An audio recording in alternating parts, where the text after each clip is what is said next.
aujourd'hui, j'espère que vous allez bien et que vous êtes prêts pour cette vidéo. Nous allons parler de 3 sujets différents. Le premier, le Sword, qu'est-ce que ça signifie pour la Marvel Universe, le retour de Chris Evans en tant que Captain America, et la troisième, un petit résumé avec spoiler sur les 2 premiers épisodes de WandaVision. Donc, je vais vous avertir avant qu'on arrive à la section de WandaVision, parce que si vous n'avez pas vu les 2 premiers épisodes, vous ne devez pas finir cette vidéo. Mais, finissez au moins comme les 2 premiers sujets, et après vous pouvez partir. Pas avant, hein, pas maintenant. Et juste avant qu'on commence, je voulais vous parler d'un site internet. Je sais que la dernière fois, je vous avais parlé du site internet de Disney Gazette avec qui je fais une association. Mais j'ai aussi un deuxième site internet de news où je fais une autre association. Je fais une association avec le site internet de DLP Universe, un tout nouveau site internet de news. Et moi, je fais les articles en rapport avec les nouveautés de Disney+. Ce site internet est assez nouveau, mais très intéressant. L'équipe de rédaction est fantastique et les articles sont très bien écrits. Je vous le mets en description pour plus d'informations. J'espère que vous êtes prêts parce que on est parti pour ces 3 sujets.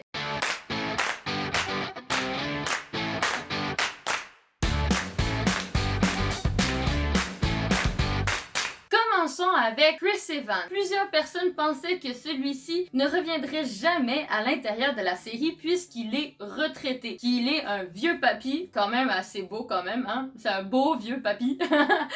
Heureusement pour nous, c'est confirmé à 100% que Monsieur Chris Evans sera de retour dans la MCU. Ce qu'on ne sait toujours pas par contre, c'est est-ce qu'il va avoir un film juste à lui ou est-ce qu'il va faire une apparition en tant que petit clin d'œil comme on pourrait voir Tony dans le film de Spider-Man. On pourrait peut-être s'attendre de voir Steve Rogers arriver puis dire à un des nouveaux Avengers langage. Les vrais fans de Marvel comprendront qu'est-ce que ça veut dire le mot langage de Captain America. J'espère que c'est le même mot en français parce que peut-être que c'est pas la même blague en français.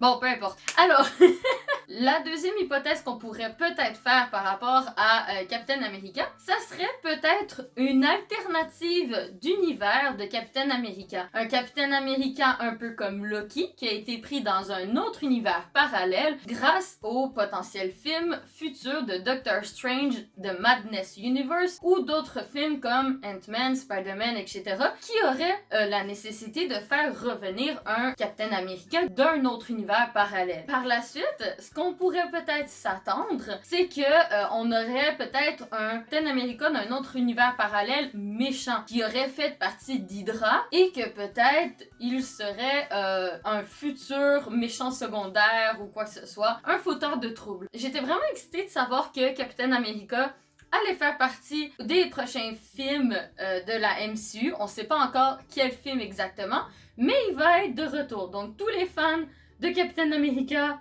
ne soyez pas tristes, il reviendra. Pourquoi est-ce que je tenais à parler du Sword? C'est que le Sword se retrouve dans WandaVision. Ce qu'on peut savoir, c'est que c'est l'introduction de ce groupe et que je souhaitais avec vous en parler pour peut-être éclaircir des potentielles théories ou juste pour apprendre à connaître un peu plus le Sword. Le Sword, c'est une sous-branche créée par le Shield, mais qui va devenir autonome très rapidement suite à la démission de Nick Fury. Donc, dans les comics, c'est ça qui se passe et je pense qu'ils vont les intégrer de la même manière dans les films, que c'est une sous-division du Shield. En fait, c'est une division intergalactique, c'est en gros la même chose que le Shield, mais pour l'espace. Nous pouvons voir que dans WandaVision, et je vous en parlerai un peu plus tard dans la vidéo, nous pouvons voir que WandaVision introduit ce groupe. Est-ce que ça va devenir un groupe important dans la prochaine phase de Marvel ou est-ce que c'est vraiment juste pour WandaVision? D'après moi, je pense que ça va devenir un groupe très important pour la suite des choses dans l'univers de la MCU. Niveau théorie, la seule chose que je pourrais amener au niveau du Sword et des comics, ça serait la liaison qu'ils ont avec les X-Men. En effet, le Sword, en fait, aide beaucoup les X-Men à protéger les mutants face à des personnes ou des mouvements qui voudraient éteindre la communauté des mutants. camp. Ils veulent vraiment protéger les choses et on sait très bien que le Sword, dans certains comics, est très lié avec WandaVision parce que normalement, dans certains comics, Wanda serait la fille de Magneto. Bon, après, dans les films de Marvel, je ne pense pas qu'ils vont aller jusqu'à dire que c'est la fille de Magneto parce qu'on a quand même un background par rapport à son histoire. Mais après, le Sword pourrait rentrer en action par rapport au fait que Wanda est considérée un peu comme une mutante et du coup, vu qu'elle crée potentiellement des problèmes, eh bien le Sword essaierait de l'aider ou plutôt de l'emprisonner ou de l'enfermer. On verra ça plus tard dans la section WandaVision des théories. Peut-être que les X-Men vont finir par arriver petit à petit. Maintenant, j'aimerais parler de WandaVision. Je voulais au moins parler des 2 premiers épisodes juste pour statuer en général les potentielles théories qui ont fait surface ou qui sont peut-être confirmées grâce à ces 2 premiers épisodes. J'ai vraiment passé par plusieurs stades en regardant les 2 premiers épisodes. Au début, je pense que j'ai été comme tout le monde en mode What the fuck is going on? En mode genre, ok, nous avons une série sitcom des années 1950 aux États-Unis en noir et blanc, genre vraiment classique d'une vieille émission télé des États-Unis. En fait, littéralement, l'épisode 1 et l'épisode 2 ont été tournés avec un vrai public. Donc, tous les rires que vous entendez, c'est des vrais rires d'un vrai public qui était présent lors des 2 premiers épisodes de tournage. Mais après, on peut clairement voir que dans ces 2 premiers épisodes, il y a quelque chose qui ne fonctionne pas. Oui, c'est une belle émission télé, mais en même temps, elle est un peu traumatisante, cette émission télé. Genre, littéralement traumatisante. Par la suite, je dirais que quand j'ai arrêté de me poser des questions en mode genre, what the fuck, j'ai commencé à analyser un peu plus les épisodes et la première chose qui m'est venue à l'esprit, pas un combat, mais une dispute entre 3 groupes, en fait, pour moi, avant que j'analyse d'autres aspects qui m'ont fait changer d'avis. Au début, j'étais dans la perspective qu'il y avait un combat entre le Sword, entre Wanda et entre le Shield. Mais moi, j'avais l'impression que Wanda était emprisonnée dans un monde créé par le Sword pour la contenir et que Wanda, c'était plus dans ce monde-là parce qu'elle était triste et complètement de chagrin par rapport au fait qu'elle avait perdu Vision, etc. Et que le fait d'être enfermée dans cet univers et d'avoir un peu oublié qu'est-ce qui s'est passé, eh bien moi je me suis dit, elle se plaît dans ce faux univers que le Sword a peut-être créé pour elle dans le but de protéger les autres des capacités destructives de Wanda. Mais après mûre révision, après avoir regardé quelques articles et re-regardé les épisodes, j'ai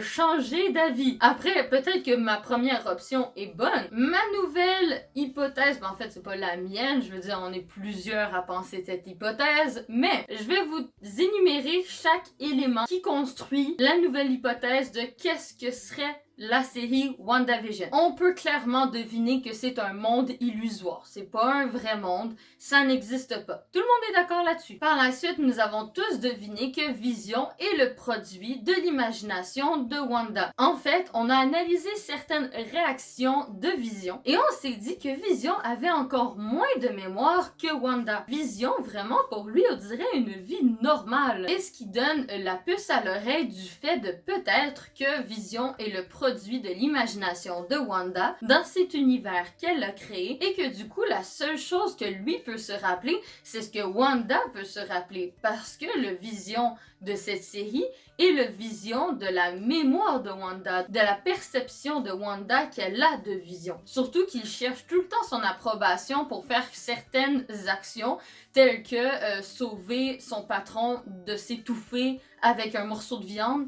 Il attendait vraiment que Wanda lui dise oui, vas-y. Par la suite, pour appuyer le fait que c'est un monde créé par Wanda et non pas par le Sword ou le Shield, ça serait les morceaux de mémoire qu'on peut voir à travers les publicités. Vous pouvez voir qu'à certains moments dans l'épisode 1 et dans l'épisode 2, nous avons une publicité comme une série télé avec une pause publicitaire. La première publicité qu'on peut voir, c'est le grille-pain Stark Industries, qui peut faire rappeler en fait un souvenir de la mémoire du passé traumatisant et troublant que Wanda a subi. En effet, si vous vous rappelez bien, la cause de pourquoi est-ce que Wanda Wanda et son frère étaient contre les Avengers au tout début, c'est le fait que Wanda et son frère avaient eu leur vie détruite par un obus de la compagnie Stark Industries et qui, en fait, sur ce grille-pain qu'on peut voir, la lumière rouge en plein milieu, qui est la seule touche de couleur dans cet univers de noir et blanc, illumine de plus en plus vite, comme on peut se rappeler d'un obus. En fait, comment Wanda l'avait décrit au tout début, elle avait dit que son frère et elle avaient attendu pendant des heures et des heures et des heures devant cet obus qui n'avait pas explosé et dont le rayon lumineux clignotait de plus en plus vite. Deuxième bande-annonce, celle de la montre. Si vous regardez bien sur la montre, le logo de Hydra est affiché dessus. Nous savons très bien que Wanda et son frère ont été emprisonnés pendant plusieurs mois, voire des années, à l'intérieur de la Hydra Association et qui ont été testés par des scientifiques sur plusieurs projets divers. En fait, des vrais soldats et des vrais cobayes pour l'association d'Hydra. Même s'ils étaient volontaires à cela, il reste quand même que c'est un moment de sa vie qui a été quand même assez dur, sévère et traumatisant. On pourrait croire que prochainement dans les autres épisodes, chaque bande-annonce à l'intérieur de l'émission reflèterait un moment traumatisant de la vie de Wanda, ce qui fait en sorte que tous ces événements réunis ensemble et bien plus encore pourraient faire croire que cet univers est le résultat de la tristesse et de la dépression que Wanda a pour sa vie et le Sword qui essaierait de sauver Wanda et de la faire sortir de son univers qu'elle a créé et que c'est eux qui essaient de la contacter. Par la suite, nous avons aussi une confirmation que le film Doctor Strange de Multiverse Madness serait la conséquence de WandaVision. Donc, ça veut dire qu'il y a un gros drame qui va se passer dans WandaVision pour que ça se répercute jusque dans Doctor Strange. On peut clairement voir aussi que Wanda a l'air d'être des fois pas consciente de tout cela et des fois avoir un flash de lucidité. En effet, quand on peut voir dans le moment avec l'homme guêpe, l'apiculteur qui sort des égouts avec l'uniforme du Sword en arrière de lui, on peut peut-être croire qu'il est là pour venir chercher Wanda. Wanda qui vient d'apprendre qu'elle est enceinte, qui vit un moment fantastique avec son mari et qui se fait interrompre par cet homme. Et quand elle voit cet homme, qu'elle réalise quelque chose que nous ne connaissons pas, elle dit non, elle reboot everything et go back dans le passé. Elle va retourner dans le passé à un moment qui était beaucoup plus délicieux d'après elle, celle de l'annonce de sa grossesse, de son moment d'amour avec Vision, qui est beaucoup plus amusant. Donc en même temps, on a l'impression que parfois elle ne sait pas du tout où est-ce qu'elle est, et des fois on a l'impression qu'elle a des moments de lucidité en mode « Oh non, genre, il y a quelqu'un qui essaie d'intercepter mon monde fantastique de chevaux et de licornes magiques et qui veut tout détruire mon univers paradisiaque. » Par la suite, on sait très bien que la personne qui appelle Wanda dans la radio, c'est Randall Park, l'acteur qui joue l'agent du Shield et qui serait peut-être, ça on ne le sait pas encore, transféré dans le Sword. En fait, il serait plus un agent du Shield, il serait un agent du Sword et il essaierait de faire sortir Wanda de son univers. Catherine Hahn qui joue le rôle de Agatha Harkness. On est sûr à 99% que l'actrice interprète la vieille dame sorcière Agatha Harkness. Mais après, son rôle et son but dans l'univers est encore inconnu. Est-ce qu'elle est là pour aider Wanda ou est-ce qu'elle est là pour garder captive Wanda en ayant une arrière-pensée? Plusieurs personnes stipulent que peut-être qu'elle aurait fait un pacte avec Mephisto pour garder Wanda dans cet univers qu'elle se serait créée elle-même. Par la suite, deuxième actrice confirmée, celle qui joue Monica Rambeau. En effet, on est sûr à 99% que cette actrice est bien Monica Rambeau, la jeune fille de 11 ans qui en a maintenant 35. Ce qu'on peut stipuler, c'est que par la suite, après que le Shield ait été démantelé et que Nick Fury ait démissionné, cette jeune femme qui aurait été un agent du Shield aurait transféré pour le Sword et que maintenant elle aurait pour but de sauver Wanda. Donc, ce que je crois, c'est que Wanda a créé un univers à cause de sa tristesse, en fait, qu'elle s'est enfermée dans ce faux univers, qu'elle a reproduit Vision, qu'elle a reproduit une vie et qu'elle est bien dans cet univers parallèle et que le Sword essaie de sortir Wanda de cet univers. Ça, c'est mon hypothèse. Bon, je vais pas faire une vidéo pour chaque épisode de WandaVision qui sort, mais je tenais à dire qu'après avoir vu le 3e épisode, et attention, encore des spoilers, en ayant regardé le 3e épisode, il y a encore plus de choses qui me viennent en tête. Et ce que je pense réellement, et j'en ai même parlé avec certains amis, c'est qu'en fait, Wanda a créé un monde parce qu'elle est triste, etc. Et que j'ai l'impression que tout le monde dans cet univers est au courant que c'est un faux univers et que ça serait Agnès qui essaierait de garder Wanda à l'intérieur de cet univers parce qu'elle voudrait peut-être utiliser ses pouvoirs ou parce qu'elle a une association avec Mephisto. Peut-être qu'elle a profité du fait que Wanda avait créé cet univers parce qu'elle était triste pour en tirer profit. Mais on peut clairement voir que les gens sont tout courant de ce qui se passe et que l'agent, je pense que c'est Géraldine son nom, l'agent Géraldine est un agent qui n'était pas supposé d'être dans ce monde. Et je pense clairement que cet agent était un agent du SWORD envoyé par le SWORD et qui avait pour but de faire réaliser à Wanda que son univers était pas réel et de la faire sortir. Donc en gros, ça serait un combat, comme j'avais dit au tout début, mais pas avec les mêmes personnes que ce que je pensais. T'as l'univers de Wanda qui a été créé par Wanda à cause de sa tristesse. T'as Agnès et son équipe, qu'on ne sait pas trop pourquoi est-ce qu'elle essaierait de garder Wanda captive dans son propre univers. Et t'as les agents du SWORD qui essayent de libérer Wanda. En tout cas, l'épisode 3 a fait en sorte de faire popper énormément de nouvelles idées dans ma tête, mais je peux pas faire des vidéos à chaque fois qu'il y a un épisode qui sort.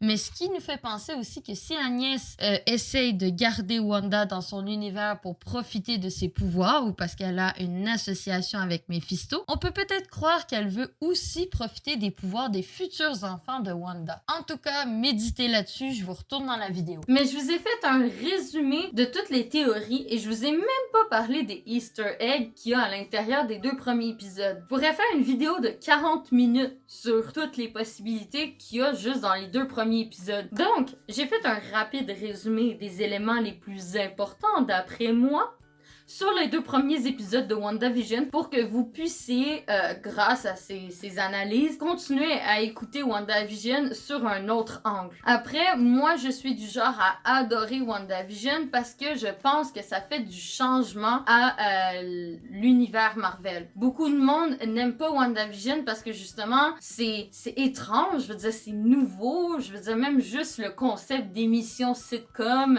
etc. Il y en a certains qui aiment pas du tout. C'est correct. Je vous juge pas du tout si vous n'aimez pas WandaVision. J'ose espérer que les analyses que je vous ai apportées pourront vous permettre de voir WandaVision sous un autre angle et mieux apprécier la série. Moi, je trouve que c'est bien que Marvel évolue dans le sens de changer un peu les choses et surtout que vu qu'ils peuvent pas sortir des films au cinéma comme avant, la série télévisée est une bonne alternative vu que les cinémas sont fermés. Quoi de mieux que créer une série qu'on peut mettre sur la plateforme de Disney+. Surtout que les séries, ces temps-ci, c'est la chose qui est le plus regardée en fait, que ça soit sur Netflix, que ça soit sur Prime Video, que ça soit sur Disney+.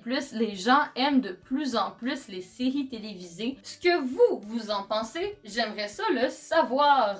Dites-le en commentaire ce que vous pensez des 2 premiers épisodes de WandaVision. Si vous avez d'autres théories, je vous souhaite une bonne fin de semaine et je vous fais des gros bisous du Québec!